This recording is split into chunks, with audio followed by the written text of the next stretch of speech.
স্বামী বিবেকানন্দের দৃষ্টিতে ধর্ম এবং জাতি গঠন, জাতির কোন অংশ স্বামীজির চিন্তায় প্রাধান্য পেয়েছিল সে বিষয়ে সন্দেহের কোনো অবকাশ নাই। মানুষই দেশ, দেশপ্রেমিক মানবপ্রেমিক বিবেকানন্দ স্পষ্ট করে বলেছিলেন, জাতি ধর্ম বর্ণ নির্বিশেষে চাষা ভুষো, তাঁতি জেলে মুচি ম্যাথর, কামার কুমোর, বিজাতি স্বজাতি, নিন্দিত ছোট জাত, এরাই জাতির মেরুদণ্ড।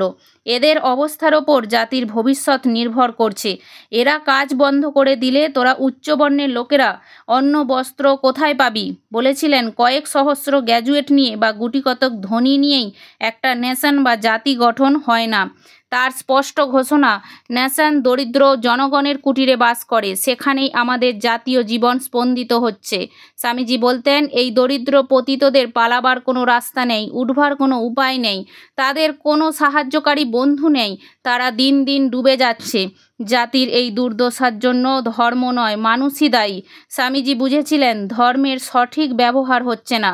ভারতের সমুদয় দুর্দশার মূল যে জনসাধারণের দারিদ্র্য, স্বামীজি তা জানতেন। তার সঙ্গে অঙ্গাঙ্গিভাবে যুক্ত নিরক্ষরতা, অশিক্ষা, কুসংস্কার।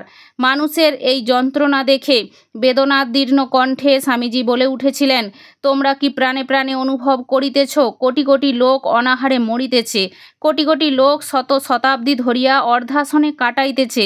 তোমরা কি প্রাণে প্রাণে বুঝিতেছ? অজ্ঞানের কৃষ্ণ মেঘ সমগ্র ভারত গগনকে আচ্ছন্ন করিয়াছে। তোমরা কি এই সকল ভাবিয়া অস্থির হইয়াছ?